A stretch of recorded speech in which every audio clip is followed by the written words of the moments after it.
এই যে দেখি ভাজির কি অবস্থা। ভাজি মনে হচ্ছে হয়েই আসছে।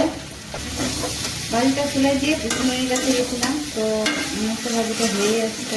এর মাঝখানে 2বার আসছিলাম, এসে এসে দেখে দিচ্ছি ভাজির কি অবস্থা। এই তো প্রায় হয়ে আসছে। আর এই যে ফুলকপিটা ভাপাতে দিয়েছিলাম, এটা ভাপানো হয়ে গেছে। পানিটা এখন ফেলে দিব। তো এই যে ভাজিটা হয়ে আসছে, ভাজিটা জাল দেওয়া লাগবে না। এখন সবজিটা বসাই দিব। আর রান্নার জন্য এই চুলে গরম পানি দিয়ে দিব। রান্নার গরম পানি।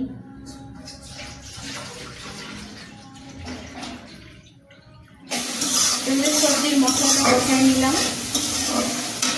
রাতের সবজিটা আছে আলু, মূলা, বেগুন, তারপর হচ্ছে ফুলকপি।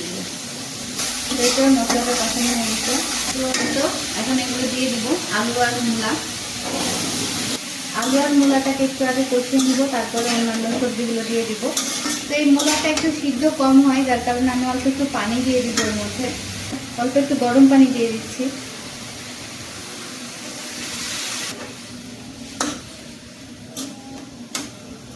তো একটু ঢাকনা দিয়ে ঢেকে দিব, যেন ভালোভাবে এটা সিদ্ধ হয়ে যায়। তো এই যে রান্না করছি, ওইদিকে রান্না করতে করতে রুমগুলো গুছিয়ে নিচ্ছি।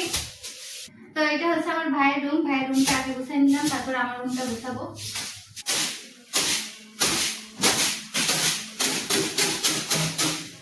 রান্না বসায় এভাবে কাজগুলো করলে কাজগুলো তাড়াতাড়ি হয়ে যায়, এক হাতে সব কাজ হয়ে যায়।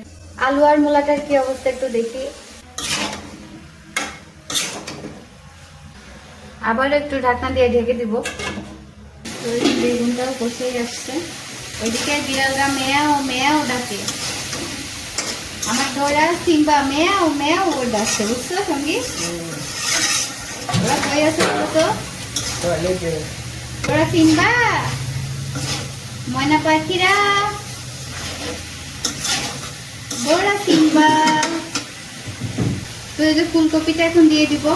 অনেকগুলো সবজি বলতে মানে পরিমাণটা বেশি হয়ে গেছে, তাই আসলে এভাবে সবজি রান্না করলে আমি আমার ভাই খুবই ভালো খাই, যার কারণে সবজির পরিমাণটা একটু বেশি রান্না করা হয়ে গেল। তো এই যে কষানো শেষ, এখন ঝোল দিয়ে দিব। এই যে গরম পানি করে রাখছিলাম তরকারিতে দেওয়ার জন্য, ওই পানিটা এখন দিয়ে দিচ্ছি।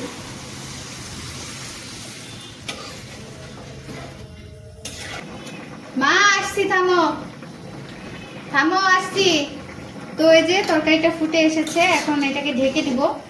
আসলে সবজি অথবা মাছ মাংস যেটাই বলি না কেন, ভালোভাবে সিদ্ধ না হলে আমার একটু ভালো লাগে না, আর এই জন্য এই যে বারবার ঢেকে দিচ্ছি। তো এই যে তরকারিটা প্রায় হয়ে এসেছে, ঝোলটাও কমে এসেছে।